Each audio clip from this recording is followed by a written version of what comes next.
Hey, thank you for clicking on such a long video. I know that might feel intimidating, but I really hope this video is informative for you. It is a big section of one of the modules in my brand new course called The Classroom for wedding photographers and wedding filmmakers, two separate courses, or two if you'd like to get both of them. This is the free module that I'm just giving away to everybody, and this is 45 minutes of the entire 2-hour module. So if you get to the end of this and you still want to watch the rest of Module 7, the client experience, you can click the link in the description to go watch that if you're inside of watching this during launch week, which ends November 1st at midnight 2021. So if you're watching this outside of launch week after November 1st at midnight in 2021, you can still click the link in the description to be notified of any other educational stuff I do when it comes to photo and video education. Hey, welcome to Module 7. Client experience. As insecure as I feel about any kind of technical thing in my business, this is the thing I feel rock solid on. The thing that I feel like is one of my biggest strengths, and not something where you need a whole ton of technical skill. It just involves a lot of heart, and it involves a lot of care and caring for your clients. So let's just jump into it. Yeah, really pumped to talk about this with you guys today.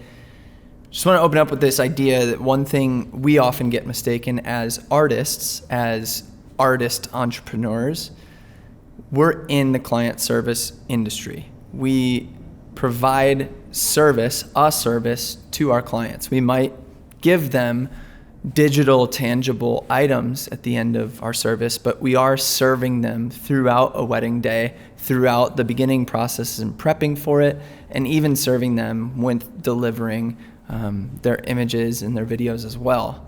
So above all else, this is what we do, especially above our own ego, or ultimately that's what I believe it should be, because at the end of the day, photographing a wedding isn't about us. We're just the vehicle and the medium in which our clients get to experience that day again, get to see it again, get to relive it again, get to experience it again.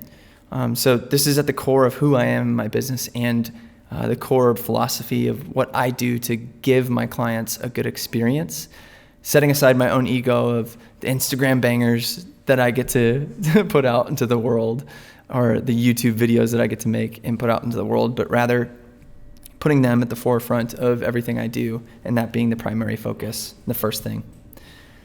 You could be the greatest photographer or filmmaker in the world, but if you don't treat people well, you'll never run a successful and sustainable business. I truly believe this sentiment, that in some way, at some point, you're gonna crash and burn, whether it's because you make a client very unhappy or multiple clients very unhappy, or if you just make it all about yourself, you're going to feel unfulfilled eventually, because we all kind of feel that way after a certain amount of time without feeling like we're giving back in any capacity. You might disagree with this sentiment, but I just truly believe that that's the case, that if we don't have a deeper and more meaningful purpose behind our work, that it's just going to lead to that burnout. And also, we should just treat everyone well always, because that's just a great way to live, and I hope that you believe that same sentiment. No matter who it is, no matter if they agree with your philosophy or they agree with the things you believe or your worldview or whatever, just setting that ego aside and serving whoever is in front of the camera. So we're gonna kick this off with a live client demo call. You might recognize this couple. We're just gonna go through what it looks like after an inquiry, and what it looks like just to have that phone call, and all the questions that a client or clients might ask, and all of the responses that I would give in response to said questions, said popular questions. So let's kick it off.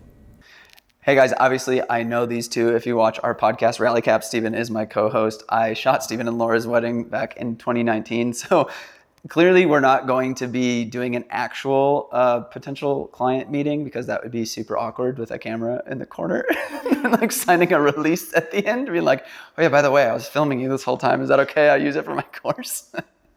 So obviously we're not going to do that, but we're going to emulate exactly what it looks like to have a sit-down conversation with me, whether it's face-to-face like this, which is what I highly recommend, to get that face-to-face time, start earning that trust, building that relationship. And if this is impossible, at least doing FaceTime or Google Hangouts or Zoom or whatever you use online to try to get that face-to-face interaction. There's such, from my anecdotal experience and all the other anecdotal experiences I've heard from friends, you have a much higher booking rate with the face-to-face communication as opposed to audio just on the phone. So really push for that face-to-face meeting, show off your personality, lay some dad jokes on them, and then, sell them with like who you are and really get into your philosophy, like as you'll see here. So without further ado, you guys ready? Yes. Ready. All right, cool. Thanks for coming out, guys. Appreciate it. Of course. Thanks for having us. This place is really cool. Yeah, it's we've had it for this one we've had for 7-ish months. We used to have a unit downstairs, and we had that one for 3.5 years. You might see people come in and out. It's a co-working space, and we're all photographers and filmmakers and creatives. But yeah, we shoot around the corner over there. You can see there's a bunch of natural light, and it's not totally done right now. It's kind of rough around the edges right now, but in the next coming months and year, we're going to be furnishing it and doing fun stuff with it.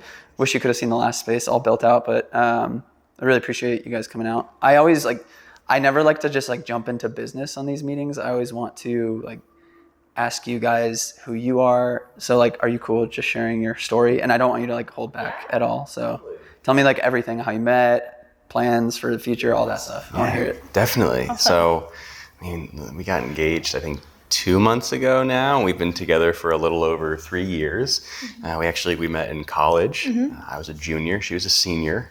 Cougar. And now I'm really... I wasn't going to say that. I felt really cool when I told my friends about Yes. that. But we met at a little kind of beginning of the year barbecue that happened in the building that we lived in. Which is funny because we're both vegetarian. We actually. are. So Yeah. we met at a barbecue. Yeah. Which is fun. A nice kinda little funny. ironic footnote. Yeah. But yeah, we met there. She actually had no idea who I was really, and she actually had a little crush on a friend of mine, a roommate. Actually. But when I got back to our apartment after, I was like, guys, who is that Laura girl? She is so cool. And Thank some you. of my roommates were friends with her, and they're like, whoa, we got to hook this up. We got to make this happen. They were super excited because they were some of my good friends. They were seniors, and so we had gone to school together. And then I just had never met Stephen, which is crazy. Yeah. But he did stand out that day, even though I did have a crush on someone else at the time. I literally stood out because I'm 6'3", Easier. and she's always looked for someone tall. So True. That's my favorite thing about it. I was head and shoulders above the competition. Yeah. Oh, yeah. Love that he's tall. So, a couple months passed, and we saw each other here and there, and this because we lived in the same apartment building. Would say hi every now and again. I worked at the gym at our school, and so he would come and work out, and so he would see me there sometimes too. But nothing really happened until I woke up one day and decided that it was just the day to go to her apartment and ask her out. Just out cold of the call, blue. ask me out. It was like a message from the Lord. Just I woke up and I was like, this is the day. I'm going to ask Laura out on a date. And I tried once in the afternoon, and I got cold feet. And so I took off after that. No, until later in the day. Wait. Let me just set the scene for that first one. Oh, no. So I was walking out of a class in the science building. I was a biology major. Stephen shouldn't be in the science building. He somehow popped up next to me. Yeah, I studied art. And started walking with me. And he's someone who I didn't know at that time. And he just started walking me to the mail room. And I was like, what is this guy doing? We have said hi to each other 3 times. This is before or after the barbecue? This was after the barbecue. So we had met. I knew him, but total. It wasn't total strangers, but it was passing conversations were the most we'd ever interacted. And suddenly I was like, let me walk you to your next class kind of thing. Yeah, so we get to my next, so we stopped at the mailroom, went to calculus, that was my class next, and across different sides of campuses too. And we get to calculus and he was like, okay, bye. And I was just like, all right. We could have told. So you clearly had an inkling that he had a thing. I was like, something's going on here. This is interesting. Yeah. So then later on that day, I also happened to run into one of his best friends who did some detective work and found out that I was going to be in my apartment later that night after an all-hall meeting, and told Steven this information so that he could actually go and ask me out. So then He was a great wingman, but also that stood out like a sore thumb even more. Because, okay, why is this guy's friend asking what I'm up to later? honestly, it wasn't That weird wasn't to me. weird? It just like happened. No, it wasn't weird. It was just, I don't know. Really? So anyway, Okay. then it's later that night. I get a knock on my door, and since we had this all-hall meeting, I was with 8 of my like best girlfriends in the apartment that we lived in. Yep. All of us together, and we open the door, and it's sweet little Steven. Oh, you didn't open the door. Oh no, I didn't. I had to. No, big, yeah, we big just Steven. talked about this. Tall Yeah. Steven. Yeah, we just talked about this. Sweet Yeah. Steven. Yeah. I'm sitting in the farthest corner of the Yeah. room. Well, again, to actually set the scene again for this part, first floor is where I live. Third floor is where you lived. I walked up to the third floor and paced outside your door for 10 minutes. Yeah. I texted Chase. He hyped me up. I was like, okay. The I gotta wingman do from this. earlier. The wingman from earlier. Cold feet again. Almost got cold feet again. Did for 10 minutes. My feet were very cold during all that pacing. And then I thought, okay, I'm just going to do this. I knocked. I heard one person say, come in. Great. Awesome. I opened the door. And like a horror movie, all 8 of their heads turned to me and looked at me. And I got so scared that I didn't even step foot in their apartment. I just kind of like leaned in, like used the door to prop myself up a little bit. Just kind of leaned my body in. Literally, his head was in the room. And I made the most awkward small talk for like 60 second. seconds. And I said, hey, can I talk to you? Pointing to Laura. And she's like, oh, yeah, sure. Doesn't say my name. Nope. Points at me. Couldn't. Can I talk to you? You? And I'm like in the corner, so I go out into the And they all just go. hallway. Yes, Sure. exactly. So we go Yep. out. We go out, we talk, and I ask you out to coffee. We didn't even have each other's numbers, so we exchanged numbers. And then I opened up my door, and all the girls were at the door listening, and they were all so excited, so excited. And then you go down. And I walk into my apartment, and they all stop as soon as I open the door, and they look at me, and I'm like, we're going out on Friday. And they start beating their chests, and they jump up on the coffee table, and they're like hooting and hollering, and it was hysterical. Yep. It was a very good moment. I'll never forget that. Then we went on our first date. 2 days after I 2 asked days you out. after. Yeah. Went on a second date 2 days after that. Had a study date the day after that one. Yep. So in 4 days, we had roughly 3 dates. Yeah. And then, I mean, we can go on forever, but that's the beginning of a relationship. And from the very beginning, we like knew that we were going to get married.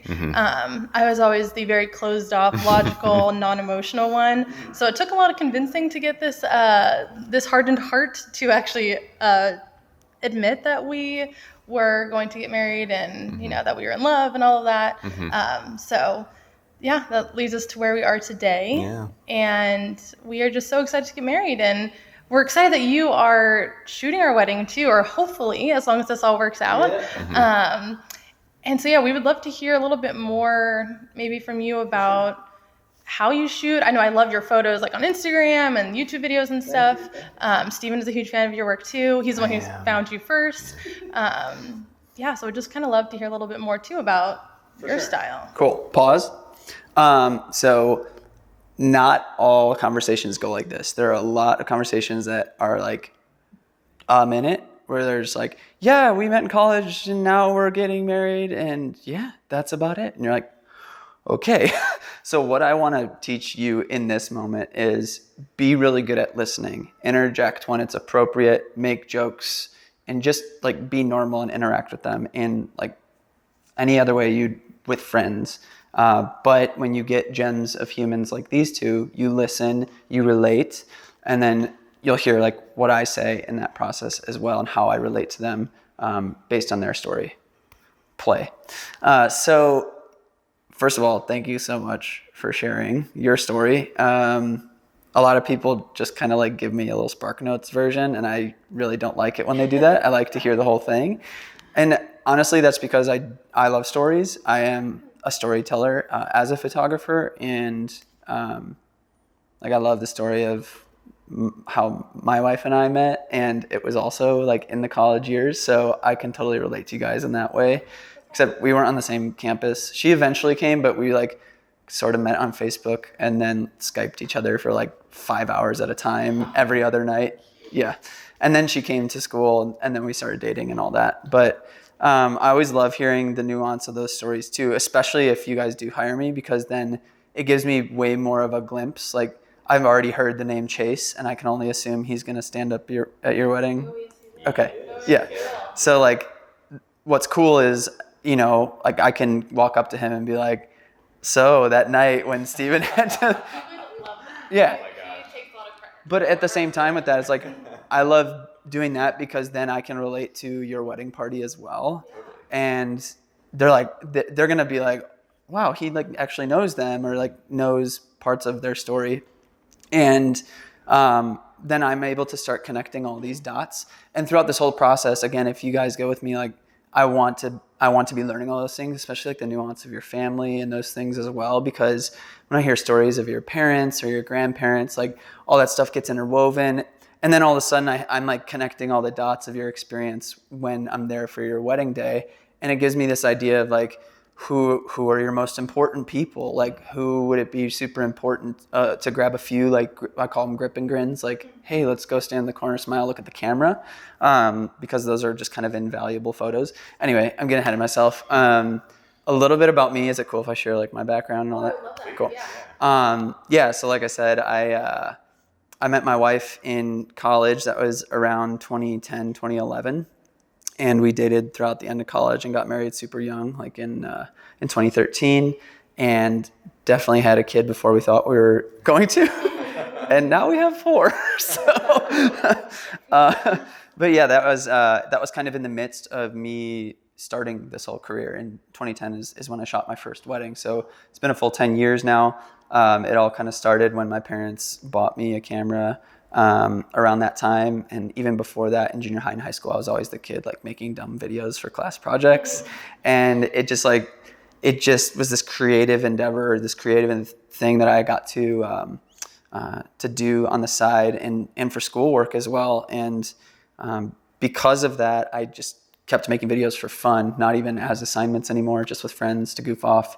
We post them on Facebook, and that kind of like turned into my first marketing. Like people saw these goofy videos that I made, but that camera that my parents bought me like kind of upped the quality. And then people were like, oh wow, like you're like kind of a semi-professional doing this. And I'm like, yeah, I am. So in the midst of all of that, as my wife and I were dating, as we were engaged, I started photographing with that same camera, photographing my friends at any event we went to, hang out.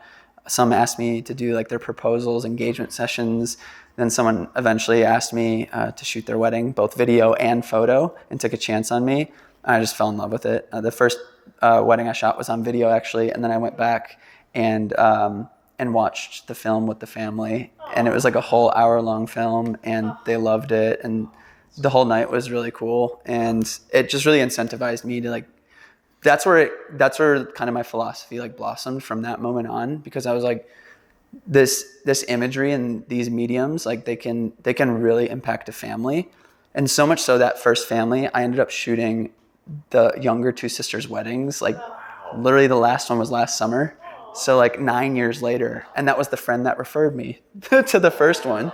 And I'm literally at that wedding last year, 9 years later, and Jim and Julie come up to me and they're like, we watch the film every single year on our anniversary. And it's like to hear, and now they have 4 kids, and again, it's like that kind of goes into the part of my philosophy of like this being a legacy, and I get to be a legacy for you and your family and be a part of that. And that's really important to me in my life. Like I just absolutely adore my family, and personally want to be the one documenting and having other people around me documenting that process for me too. Because it's like at your wedding, this is the most important people in your life, and really the only time ever they're all going to be together in the same place. And I want to just do it justice on, photographing that and giving you the experience of looking at the images and feeling the same emotions and moments you felt, like in the moment then.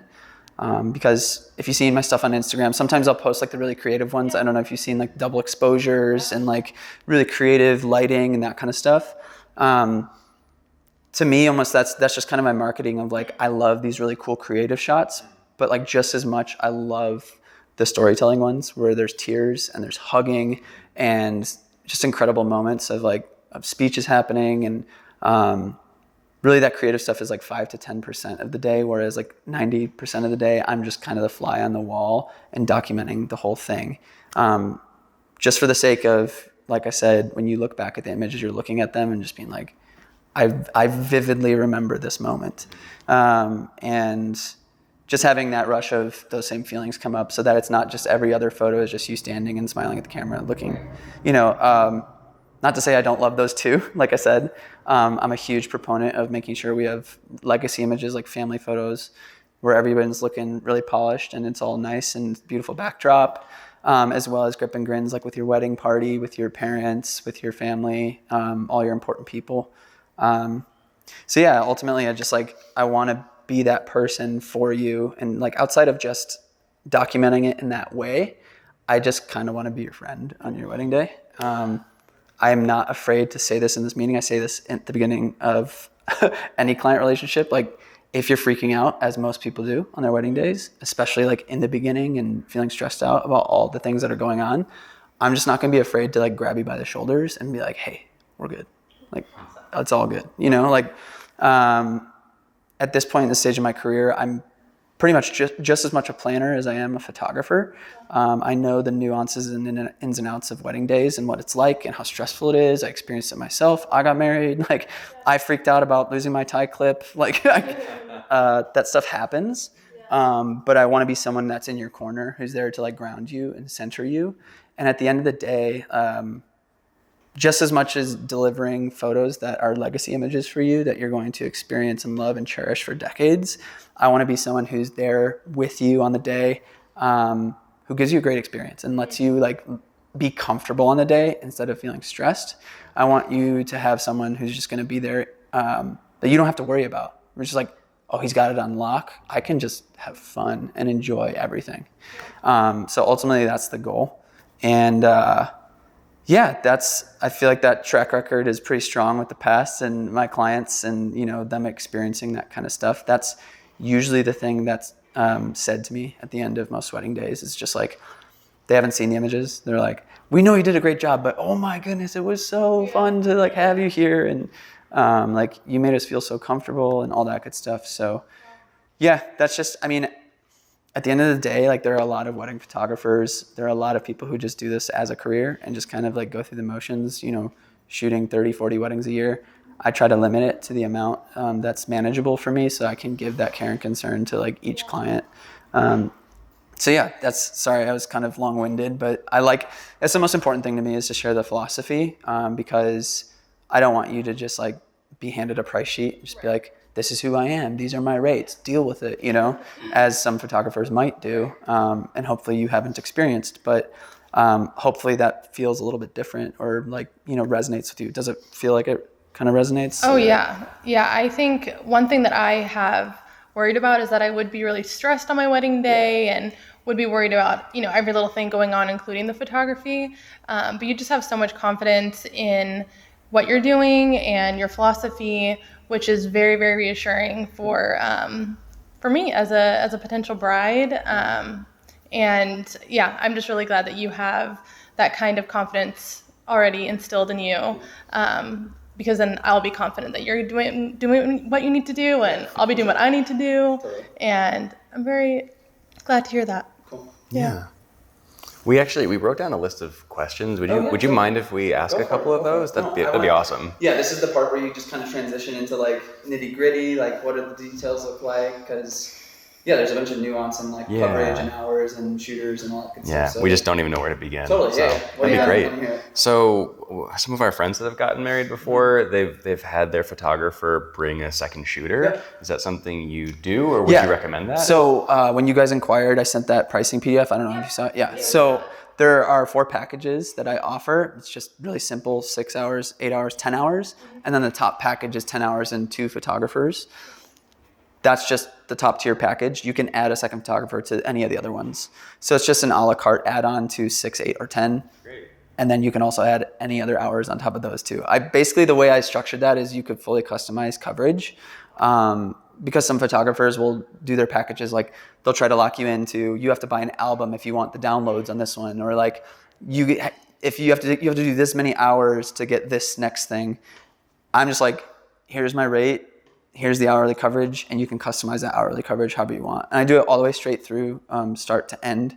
So if you have me getting ready at noon and you did the 8-hour package, then I go all the way to 8 o'clock. You might want to, in that sense, add another hour, make it 9, so I get the dance floor. And that'll just be dependent on your wedding specifically. Okay. So if you don't know your timeline yet, like you can feel free to book the 6-hour or the 8-hour. Yeah. And then if you need more time after, you can just add that on later at any point. Literally day of, you could do that. I don't care. Do you have a general recommendation on time? So usually most people go with 8 hours. That's usually the bread and butter, and 2 shooters. I recommend 2 shooters if you have 100 people or more. And the reason for the second shooter is you just get more photos, first and foremost, especially if you have a lot of guests. It's just more coverage. You can split us up 2 places at once. So during getting ready, I could be on your side, second shooter could be on your side. During cocktail hour, they could be covering cocktail hour, and I could be doing family photos. Like you could split us up in that way. It's also just added insurance in case, God forbid, I get in a car crash or whatever, that person is going to show up. And contractually, like, I do my best in whatever state I am or whatever my second shooter can do for me in that circumstance to get someone else there for you. But that ensures that at least one person will be there. It's never happened before. So, but that insurance policy is there then too. And then the last thing is just what I call high stakes moments. Like when you're coming down the aisle, you have 2 different perspectives of that like very small window.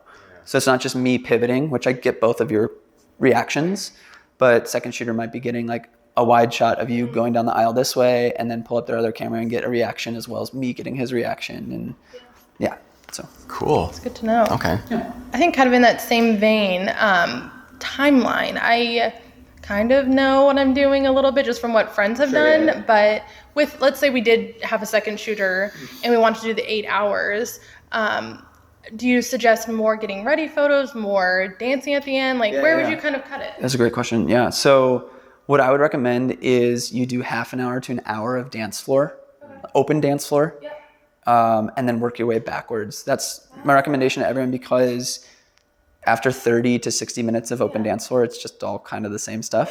Unless you're doing something like a sparkler exit or something at the end of the night where there's another event, that's what I would recommend. If you're doing that exit at the end, then I would recommend probably the 10-hour package to get the full coverage all the way through. But usually 30 minutes to 60 minutes of open dance floor will be enough time on the front end as well. Because with the getting ready, I usually only recommend like the last parts of getting makeup on. His side's usually a lot quicker. You're just like throwing on a suit but being there for like an hour when your makeup's getting applied for a whole hour is kind of like, unless I'm shooting like a ton of details and other things. I usually just recommend like about an hour of getting ready and then hour of dance floor. And that kind of gives you the guide of what you're thinking. Good wiggle room. Yeah. Cool. So in that timeline, would you recommend that we do a first look before the ceremony? I know some couples have done that. So most photographers try to push their clients to do the second or to do the first look. And I don't really jive with that. I understand why they do it, and there's a reason why they do it, because it is easier for a photographer to do that and it is easier as far as logistics go, because when you do the first look, you just have more time for portraits. You have more time. It opens up the day so much more, because usually ceremonies are in like the 3 to 5 o'clock window. And once you get to the end of the ceremony, you're like going to the reception, going to cocktail hour, and things just start moving. So yeah, it's totally up to you, because I always think of my own perspective and try to have empathy with people's perspectives. I didn't want to do a first look because I just always imagined seeing my bride walk down the aisle. Like that was what I wanted for my wedding, and I don't want to take that away from anyone. So I always just leave it up to you guys, because I'm fully confident in getting as much portraits as we need at different times of the day, even if we have to like squeeze it into a 15 to 30 minute section at one part. Now, if that is not something that's super important to you, I would recommend you just go for the first look, because it can be just as special. If that's something you just like haven't dreamed of, then I'd recommend that. Cool. Maybe we can talk about that Yeah, more. definitely. For sure. Yeah, A lot figure of it people out. end up choosing the first look. Okay. Unless you're like just really adamant on Yeah. seeing it down the aisle. Cool. Yeah, Good to know. Yep. Thank you. Of course. And the other thing I wanted to say about second shooter is that you just like when I first started out, I would be like, yeah, either way, like you could. I'm fully confident doing it by myself, which I am 100%. I'm just more creative. Like if I'm doing creative portraits, or it just frees up more time for myself to like, and it just gives that extra padding for me to feel a bit more comfortable with coverage instead of just being go all the time. So in years past, I was like either way, which is how I am kind of with first look. But with second shooter now, I'm like, especially if you have more than 100 people, I'm like, you should just probably go for the second shooter. I'm not really sure if we can actually like afford a second shooter and like the higher packages. Are your prices flexible at all, or are they pretty set with the packages that you have? Yeah, totally hear you. At this point in my career, I have to keep my prices set at a certain price point because I'm only taking a limited amount of weddings a year. So for it to be reasonable for me to, provide for my own family and do all that stuff, like I have to, and it's just like over the years, it's just something I've committed to my wife is because it like a lot of times I do want to be that person that's just like, I would love to negotiate and make it work. But the only natural deterrent for me not to overwork myself and spend more time away from my family is to keep those prices where they are. So with that said, I do have associate photographer and an associate filmmaker. So if you want to explore those options, I can talk to you about what it would look like to work with this guy named Steven. Okay, we broke. That's a good name. We've been doing really good so far. Okay, so that's an option as well. And, I'm not going to sit here and be like, you have to go with me. You have to go with one of my associates. Like, if it doesn't work, that's totally cool. I'm not going to be offended. I have tons of referrals in Chicago and people I know. But yeah, I mean, like, if it is something that you really want to invest in, like, I've had people like bring it to their parents and talk about that and see what other options are as far as coverage goes. And to break it up price-wise, you don't have to pay all of it up front. I just require 50% to lock in the date. And then the last 50% is just due up to a week before the wedding instead of being all front-loaded. So there's time to pay that as well. And then time out. In the early days, like if you really need to book something like this, if you are just looking to book weddings, what I would recommend in this moment is you say, you know what, like you guys, I loved your inquiry. I love your philosophy and like everything and your story and all this. Like, what if we just went 50% off your second shooter? Or if I threw in an engagement session for you, like, and you needed a second, what would that look like? So, and I'll unpause here. Another option is like, if you do really need to cut those costs, like I am perfectly fine with shooting by myself. And when I do shoot by myself, I do bring an assistant, because I'll pay that assistant like $15, $20 an hour, and it's not as expensive as $40 or $50 an hour for a second shooter. These pauses are funny. You're doing a great job. I see you freeze. You guys are killing it. So that's what that looks like. I hope you can understand like where I'm coming from on that. Yeah, 100%. I know it can feel like an awkward conversation. I just like I hate to like be like, oh, my prices are firm, but like I said, it's just after doing it for a handful of years, it like really is something I promised to my family. Like I can't budge for the reason of I need to keep it to like a dozen a year. Totally. Yeah, definitely. I think there are other areas where we can probably cut back. Yeah. Because I think you made a great point. Yeah. Second shooter is good. And we're having like 150, 175 people at our wedding. That's true. So. And like the way I put it on the pricing guide is all the packages are labeled as investments. And I just like, I really like to emphasize that point of like you're investing in having someone who's going to be there so that you don't have to worry about this stuff.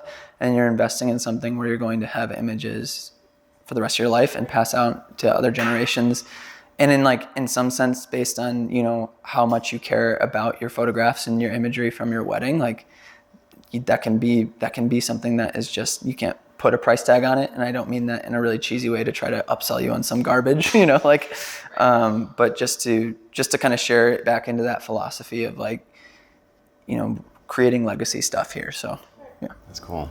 It is the only thing that we'll keep from the wedding day outside of our marriage. Yeah. But yeah. Hope. So so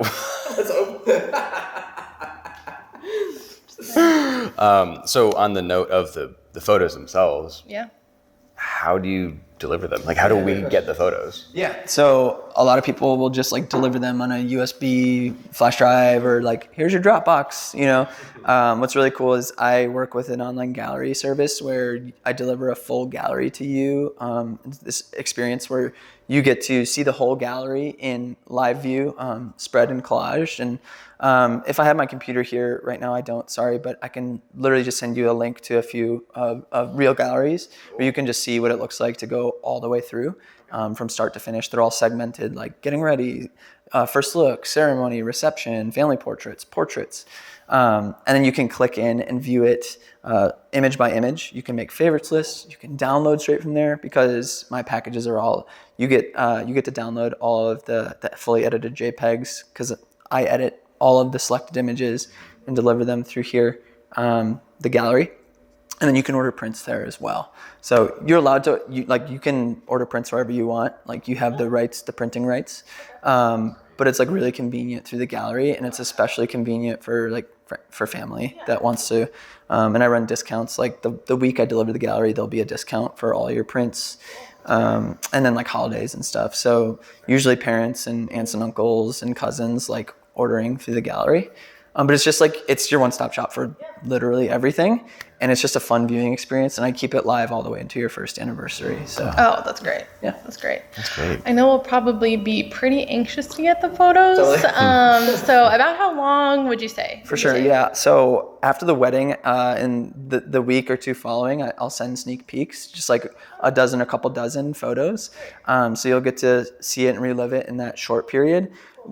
During busy season, I tend to, and you guys are in September, so that's like the busy season. Like, unfortunately, that tends to be the time where things start to stack up. So like earlier in the season, the turnaround's quicker, but getting into like late summer and fall, my turnaround time tends to be like in the 4 to 6 week window, 4 to 7 week window. And that might feel like a long time in the moment, but like, again, thinking back to like the legacy images, I'm going in and like really detailing the heck out of each image. So I'm like a total freak about symmetry, about cropping, about lines being straight. If you have any blemishes, like I'm getting rid of all the blemishes on closer up shots. Otherwise not doing anything else like to affect the way you look. But if there's anything like that, and if there is a blemish that day, then it's a lot of extra editing. But I'm just gonna make sure that like you guys look your absolute best, and that I'm getting colors as true to life as possible. So based on different like lighting situations, sometimes it will create like a different color cast, and then I have to like recorrect all of those images to make them look true to life. Again, that goes into my philosophy of like the experience of the images. I don't want them to look too trendy, or like orange skin and the sepia tone and like funky colors. I want it to look and feel like real life. And so I model a lot of my editing off of like timeless film photography, which looks very true to life and has like a lot of texture and like just character.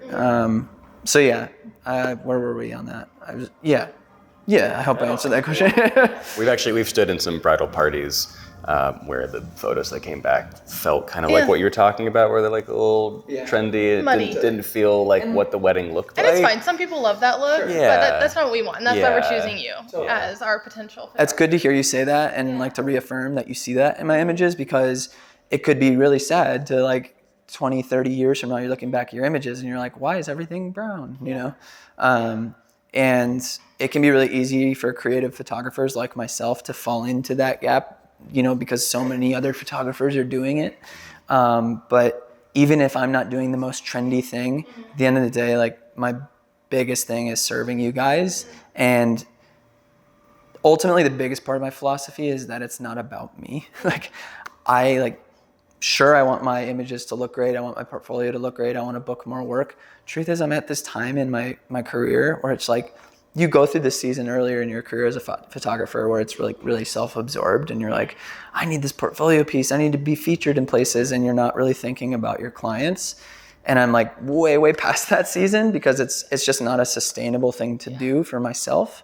And I love my job so much more when I'm able to put you guys at the forefront and meet your needs over my own. Yeah. So that also means if you feel like anything is weird with the editing or anything like that, you shouldn't be afraid to come to me and be like, hey, something's, and like we can resolve that thing. And, I ask you, in our meeting up before the wedding, I ask you for a family photo list. And I've had situations where someone forgot a combination. But since we had pictures of all those people, I can actually send it off to a lab and we can try to Photoshop like an actual family photo together that looks real. I've gone that far to like make sure clients are happy, and so at the end of the day, I want you guys to be taken care of, and I want you to be super happy with having me there. Thank you. Thank you very much. One other thing you kind of mentioned earlier, you try to base some of your edits off of some old film photography and things like that. Do you actually shoot any film or like instant film at weddings at all? Is that like an add-on, or how does that work? No. I never want to guarantee that I can do any of that just because of... It's a crazy day. And it's a little bit slower pace. Totally. Like, I want to make sure that the 2 cameras I have on me, the digital ones, are like my primary focus. And from time to time, I'll bring a film camera or an instant film camera. And most of the time I end up just like kind of surprising, but you didn't hear that from me. So yeah, I try to sneak that stuff in, but I always like to give an expectation of, because like sometimes there could, like, film is going through this crazy time right now where it's like resurging in popularity. Right. So like I shoot all of my personal stuff on film, and we even develop it here and scan it in our lab here. But yeah, it's super fun. But because of costs and scarcity, like Fuji 400H is a film stock that just went completely extinct. And so I'm like, I can't predict. It's the same thing on like, I'm a videographer too. So I never guarantee like giving couples drone footage, because I'm like, I don't know what the regulations are going to be, like where we are, if I can fly there, if the drone hits a tree, like I can't guarantee it. So I never like to guarantee anything like that. I am definitely open to the idea of doing, if you want to do a film add-on, that would be a separate cost, and I would probably just bring another second shooter who's film competent, and then they can shoot film alongside me. Or we could figure out something where I am shooting hybrid film, but I would just ask an assistant to come and just include that as an add-on as well. So yeah. And then we didn't touch engagement session. If I never like to push that on anyone, because like if you guys, you're from here, but like if any of my clients from out of town, I don't want them to feel like they have to come here to do an engagement session, or I have to go out there to do that with them. I always keep it a la carte, because sometimes it's something people don't want to do. And for me, like, I really care about that being special. A lot of people will just do an engagement session where it's like, oh, let's go to a forest preserve for an hour and take some pretty photos. Again, with the philosophy of my wedding photography, I really like care about going to a place where you guys feel comfortable and you enjoy your time. Maybe we go to your favorite, coffee shop, donut shop, and we're shoving donuts in our faces. Or, like if we had the circumstance where we could go back to your school and like shoot on campus, like something like that could be really cool. I'm always really open to ideas like that, but I never want to pressure you to have to do it. It's there as an add-on if you want to. And I do a 2-hour session, and that's $750 for the 2-hour session. So yeah. I mean, I don't know about you, but I kind of want to know what the next steps would be, if we could talk about that. Yeah. Super simple. I just have this online service where I have an assistant. Her name's Nami. She'll send you an email where you will be, so I'll tell her, like, would you guys probably want to do it sounds like 8 hours, 2 shooters? Yeah, I think 8 hours, probably 2 start shooters. there. Yeah. Okay. Mm-hmm. So that feels like a good starting point. I think so. So I'll have her send that quote. With that, and like I said, you can add on anything afterwards, whether it's days, weeks, months, or on the wedding day after the fact. So she'll send you that. It will also have the wedding agreement, so you can read through all the terms and conditions, make sure everything's cool there. We just sign that agreement both sides, and then you do your 50% retainer, which you can do through your bank or credit card there. We have a 3% fee for credit card transactions. So if you want to like avoid that, you could do Chase Quick Pay or PayPal Friends and Family or Venmo if you feel comfortable with that. So there are other free options. She'll include all that in the email. But yeah, that locks in the date. The signed agreement, 50% retainer. Great. And then the last 50% is just due a week before the wedding, which you'll get an automated message from that system as well. So super easy. Great. Sounds awesome. Yeah, that sounds good to me. We might want Very to cool. talk about it a little more. Totally. No, I don't want I don't Yeah. bring a contract here and be like, sign on the dotted line. Right here. You have to, yeah. It sounds like we'd be a great fit. It seems like we totally match up on that philosophy point. There's legitimately been meetings where like I don't end it this way. I'm just kind of like, okay, nice. And I know there wasn't a connection, but like you guys are totally my kind of people, and I think it'd be incredible, and I'd love to be there. And if you have any questions, just email away. You can ask me or Nami on the email interface and that whole thing. If you have any questions about that agreement or the pricing or anything like that, just let me know. Awesome. Yeah. That's perfect. Thank you so much for taking the time and for we having appreciate us it. over here. Of course, This is so yeah. cool. This is awesome. Yeah, I should have made you coffee. I'm just realizing right now. That's okay. Oh, that's 'Cause okay. that's what wait. There's some right here. Oh, wait, you gross. did make him That's disgusting. coffee. That's Mike's from earlier. Wait, did you really think it might be? I really did. No, sorry. Who's Mike? Who's I Mike? haven't met Mike. Who's he? Who's he? And scene. Thank you so much for watching all the way to the end. Like I said, if you'd like to watch the full entire 2 hours of this module and you're inside launch week, you can click the link in the description to check out the classroom and module 7 in its entirety. And like I said, if you are outside of launch week past November 1st, you could still click that link to be notified for future educational content by me, Eric, your YouTube dad. All right. See you guys.